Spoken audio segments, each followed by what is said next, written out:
update on the Pro Beauty compensation study, which many of you would have seen preliminary findings from the compensation study. Some of you might have only seen phase 1, which was from the second quarter of the year. Phase 2 has taken the last 6 months. And what's different about phase 2 is quite a bit. And probably most important is that this is where a formal report will be issued and available. To this point, all that you have seen potentially is some type of presentation, whether it's on light bulb moments or a presentation that Aaron did at the executive summit or whatever you. But this is the full report. This is like a 100-page report full of visuals, full of graphics, full of data, full of insights, and it has been a bear of a project. And I'm so proud that we are very soon to release the final report for the compensation study, which is really a new point of reference with data and insights on a career in pro beauty. The contents of this report will start with an executive summary. Then it will really address the narrative, really more the old narrative that many in and outside the industry have about earnings in pro beauty. Then we get into methodology, why W-2s, who's included, who's excluded, et cetera, as well as a snapshot of other technical details in the study that are in the appendix. Then we go through the findings, which I'm going to summarize some of them in a little bit here, as well as some insights. Insights, for example, is the case for financial literacy and why in many cases, when it comes to earnings and compensation, and what is known by some as poor outcomes for those that graduate from cosmetology are more likely due to a lack of financial literacy than they are to it being a poor career choice. We also go through other insights as it relates to just comments that we have on other data out there. There's a conclusion, several acknowledgments, and an appendix. Reminder for those of you that need to be brought up to speed. So phase 2 of the compensation study was in the last 6 months of the year. We kicked it off and started working on it late last June. And it was with 330 locations, almost 3,400 W-2s, unprecedented in the data collection because it was using actual W-2 data. The move into phase 2, we separated and created a new division called Qnity Institute, which is really founded on the principle of economic empowerment. Economic empowerment through actionable actionable data and financial literacy. So to me, when you take actionable data, actionable also means visual. You can see it and do something with it, especially for a visual learner. Add financial literacy, and what you have is economic empowerment. Professionals are empowered to make good career choices. Career choices, for example, what career they enter into, including the field of cosmetology, or career choices in terms of whether you stay in cosmetology, or you evaluate your career opportunities based upon facts as opposed to what's being promoted by influencers.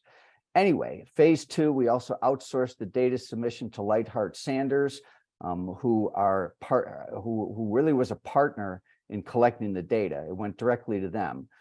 They're also sponsors of Light Bulb Moments, and they did a hell of a job on this project. You should give them a shout out for that. We developed an independent think tank. We might even have members of the think tank available or on this call today. I thought I saw Tracy Herring from Devante was dialing in today. She was in the think tank. We developed a robust 50-question survey. We increased participation, and we went from a small study to a full industry-wide collaboration. It has been my life. All right. The study team included a PhD, CPA, independent data guy fantastic, and a couple other CPAs. Everybody wants the data, but few are willing to like pay for the data. That's a big challenge with getting data, is that everybody wants it, but they don't want to put their ATM. They don't want to put their attention and time into it. For example, submitting the data, or people don't want to help fund this. But what I will say is phase 2 of this project, we had people step up to actually help cover the cost of this, including Wella. I think Wella was the first one to step up. Aveda really just rallied to the cause to help sponsor this study. I mean, amazing. Pivot Point have been great partners for us. Totally got behind this. Axe, and then 2 to 10 Project found monies. Moroccanell, Forrest, and Milady all were sponsors of the study. So 8 key findings. Let me take you through them. Okay, I'm going to go through very quick. Erin is going to be main stage at Serious Business. She'll probably go through some of these, and this report will be available. I'll give you some idea how to do that in a little bit. So what we came up with was average actual W-2 earnings was $54,307. However, when adjusting those to the standard that's applied by the Bureau of Labor Statistics, which is 2,080 hours, for comparability, the number is actually 79,807. Very, very different from the other data out there from other points of reference from outside the beauty industry. Key point is the average hourly rate was $38.37. It was average. Now we created this whole table that listed all the different points of reference, tips, etc. Let's get into flexibility. Average number of hours worked per week, 27.8 hours.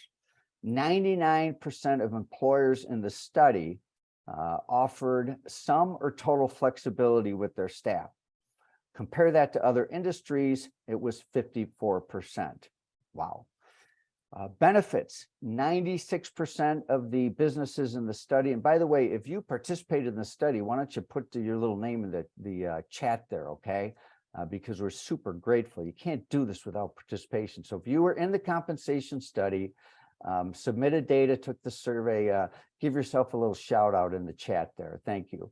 96% of these companies offered benefits.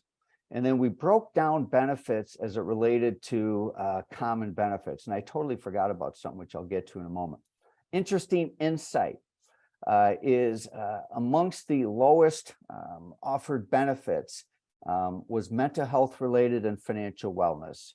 Now, also, I'm going to go to something I just I read a bit ago here in terms of new rules for recruiting and retaining top talent.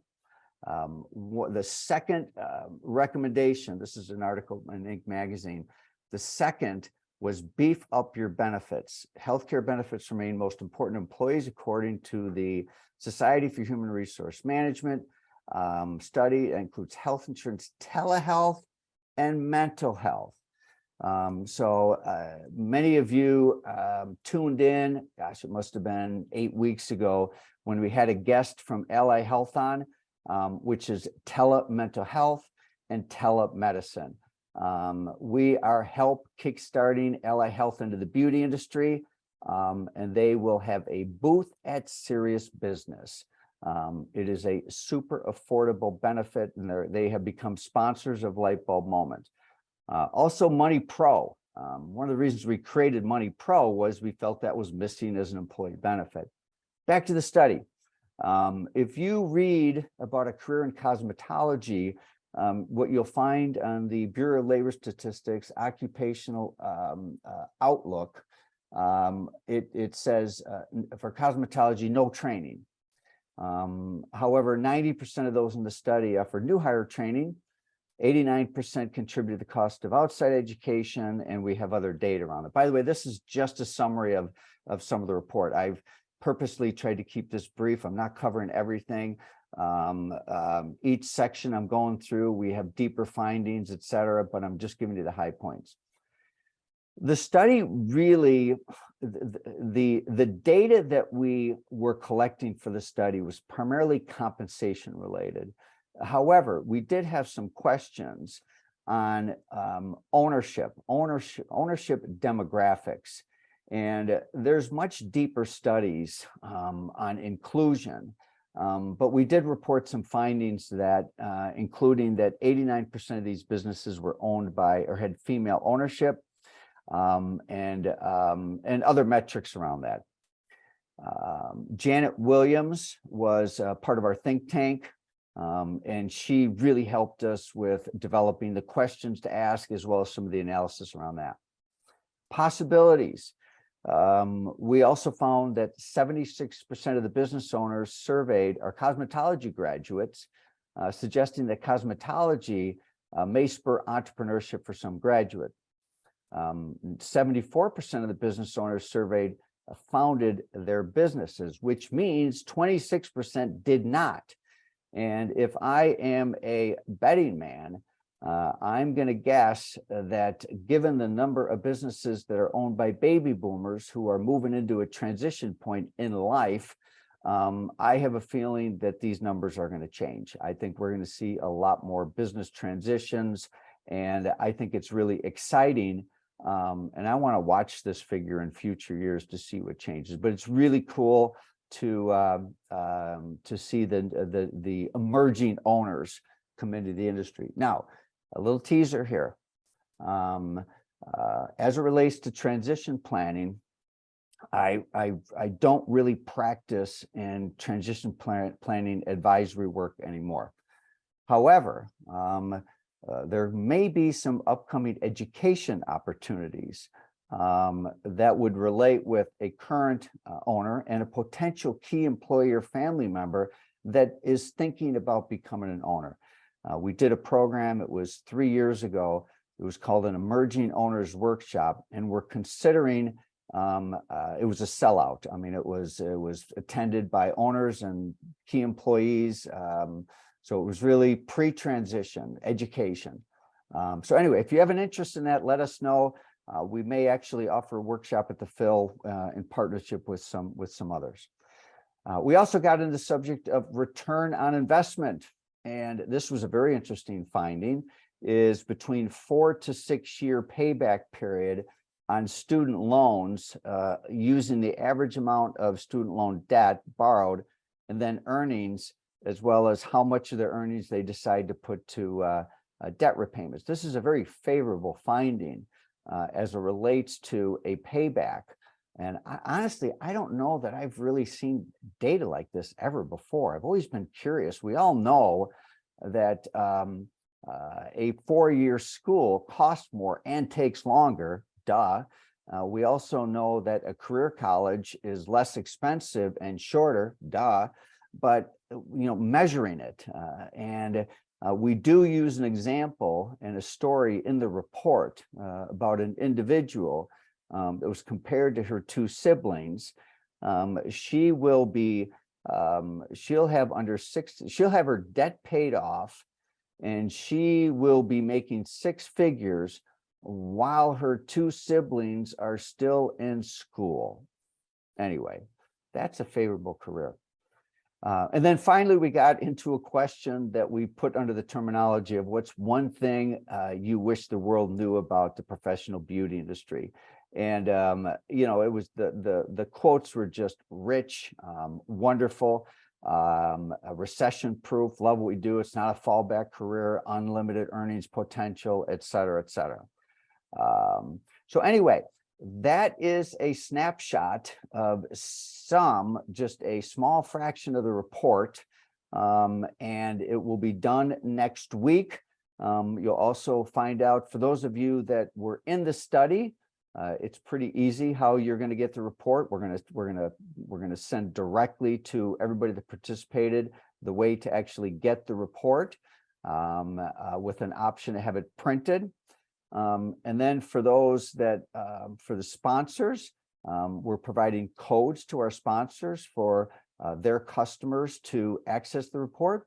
And then others will be able to find out how to get the report online. So I would stay in touch with qnityinc.com and click on data, is where we'll make announcements about further research. We'll also make infographics available further gray papers, the final report, and then what we're going to do next year, meaning now this year, because we're not done yet. We're going to keep gathering data. With each iteration, the sample size goes up. It's more and more representative of the industry. We have more collaborators.